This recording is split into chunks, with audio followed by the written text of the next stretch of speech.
তো hey guys, welcome back to the another video. So বন্ধুসকল আজিৰ এই ভিডিওটো অলপ মিছ নকৰিব হয় বন্ধুসকল ভিডিওটো অলপ স্কিপ নকৰিব যদি আপুনি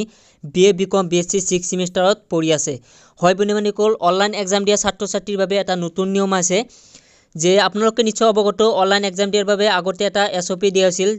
ষ্টেণ্ডাৰ্ড অপাৰেটিং প্ৰচিডিউৰ সো তাতে কেইটামান নীতি নিয়ম আছিল কিন্তু আজি যেটো নোটিস দিছে সেই নোটিসখনত আপোনালোকৰ যি নীতি নিয়ম আছিল অনলাইন এক্সাম দিয়াৰ হেতু সম্পূৰ্ণ হলনি হৈছে আৰু তাৰ পিছত অনলাইন এক্সাম বা অফলাইন এক্সাম দিয়াৰ যেটো ৰুটিন আছিল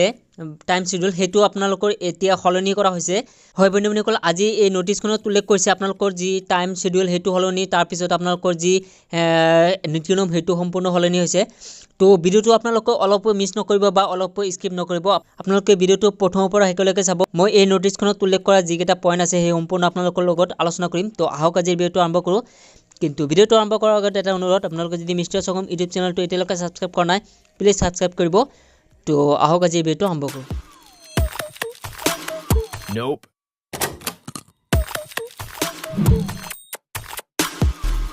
Wow.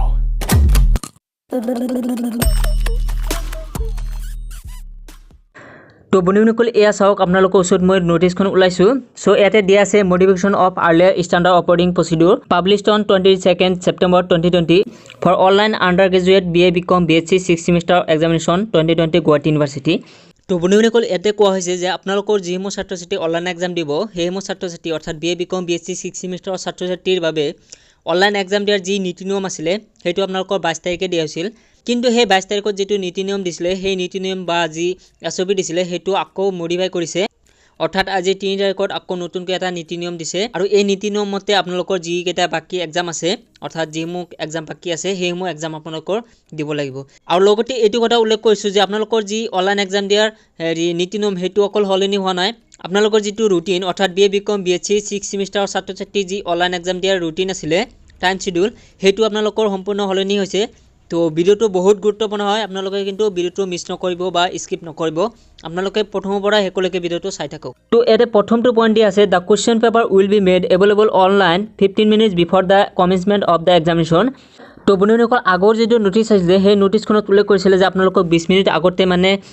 লগইন আইডি আৰু ইউজাৰ আইডি দিব কিন্তু এতে প্ৰথম পইণ্টত দিয়া হৈছে যে আপোনালোকৰ 15 মিনিট আগতে আপোনালোকৰ যি কোৱেশ্চন হে কোৱেশ্চনসমূহ ডাউনলোড কৰা সুবিধা কৰা হ'ব অৰ্থাৎ আপোনালোকে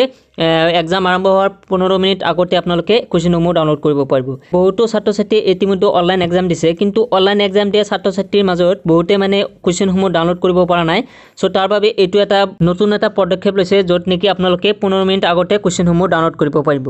তো তাৰ পিছত 2 নম্বৰ পইণ্টটো যেতে কৈছে uploading facility of answer script will be available after 30 minute of the commencement of the examination and will remain open till 1 hour after the end of the examination এই 2 নম্বৰ পইণ্টটো অতিকৈ গুৰুত্বপূৰ্ণ হয় বন্ধুসকল আপোনালোকে নিশ্চয় অৱগত আপোনালোকৰ যেটো হেৰি আছিল SOP আছিল ষ্টেণ্ডাৰ্ড অপাৰেটিং প্ৰচিডিউৰ এই আগৰ যেটো আছিল সেই আগৰ যেটো SOP হেতু উল্লেখ কৰিছিল যে আপোনালোকৰ অনলাইন এক্সাম দিয়াৰ ক্ষেত্ৰত যি 2 ঘণ্টা সময় আপোনালোকে লিখিলে এই 2 ঘণ্টা সময় লিখাৰ পিছত আকৌ আপোনালোকৰ 30 মিনিট সময় দিয়া আছিল এনসাৰ স্ক্ৰিপ্ট বা PDF টো আপলোড কৰাৰ কাৰণে কিন্তু আজিৰ যেটো নোটিস দিছে ইয়াতে চাওক যে আপোনালোকৰ 1 ঘণ্টা সময় বঢ়াই দিয়া হৈছে অৰ্থাৎ আপোনালোকৰ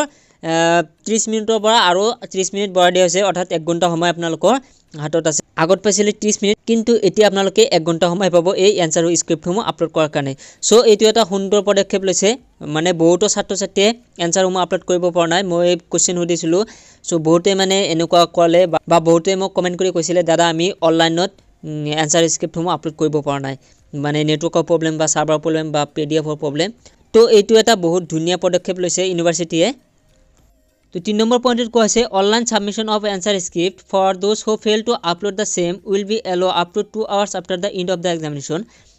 তো আপোনালোকে নিশ্চয় অৱগত যিসমূহ ছাত্ৰ-ছাত্ৰীয়ে অনলাইন এক্সাম দিছে সেইসমূহ ছাত্ৰ-ছাত্ৰীয়ে মানে কমেন্ট কৰি কৈছিলে যে দাদা আমি অনলাইন সাবমিট কৰিব নোৱাৰিলো আমি অফলাইন সাবমিট কৰিলো আৰু অনলাইন সাবমিট কৰিব নোৱাৰিলে তাৰ বাবে আপোনালোকক আগৰ যেটো SOP আছিল হেতু উল্লেখ কৰিছিল আপোনালোকে 1 ঘণ্টা সময় পাব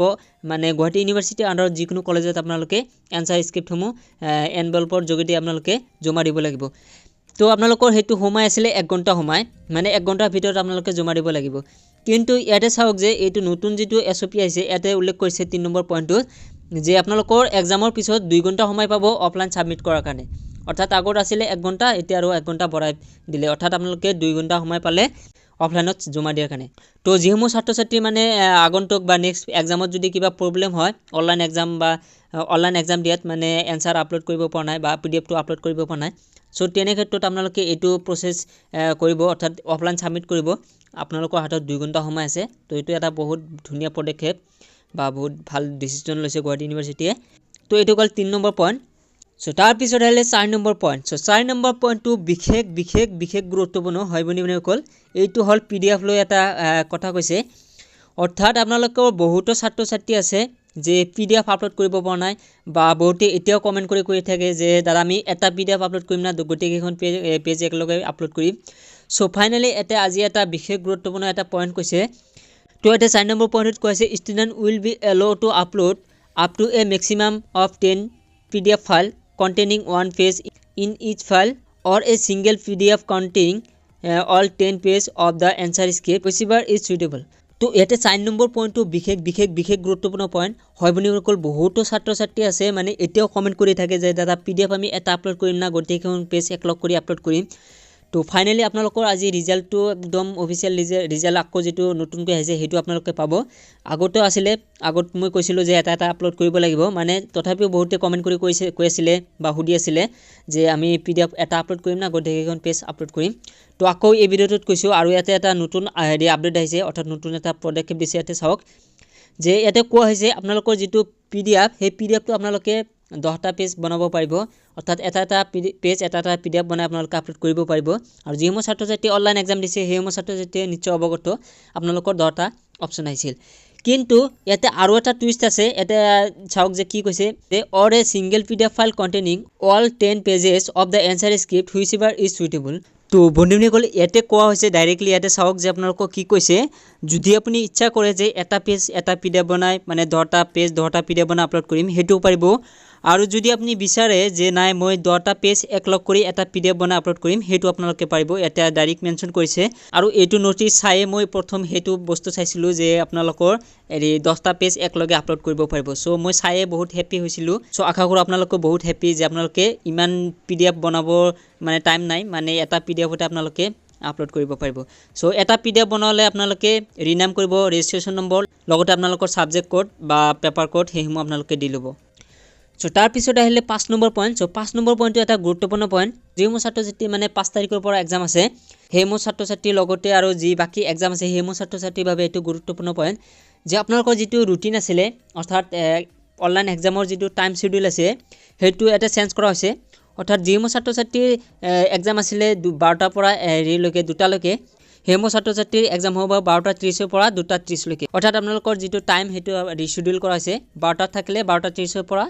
2:30 লৈকে অৰ্থাৎ 2টা লৈকে আছিল যদি 2:30 লৈকে আৰু তাৰ পিছতে আছে থাৰ্ড শিফট অৰ্থাৎ যিসমূহ ছাত্ৰ ছাত্ৰী 3টাৰ পৰা 5টা লৈকে এক্সাম আছিল হেমো ছাত্ৰ ছাত্ৰীৰ এক্সামসমূহ ৰিশিডিউল কৰা হৈছে 3:30 ৰ পৰা 5:30 লৈকে তো তাৰ পিছত আহিলে 6 নম্বৰ পইণ্ট 6 নম্বৰ পইণ্টটো এতে উল্লেখ কৰিছে যেটো কথা যে আপোনালোকে অনলাইন এক্সাম দিয়াৰ বাবে যি পিডিএফ হে পিডিএফ ফাইলটো কেনেকৈ আপলোড কৰিব লাগে তাৰ বাবে এটা নতুন নিয়ম আহিছে আৰু এই নতুন নিয়মটোৰ বিষয়ে আজি এটা ভিডিও বনাইছো আপোনালোকে এই ভিডিওটো যদি চোৱা নাই চাই লব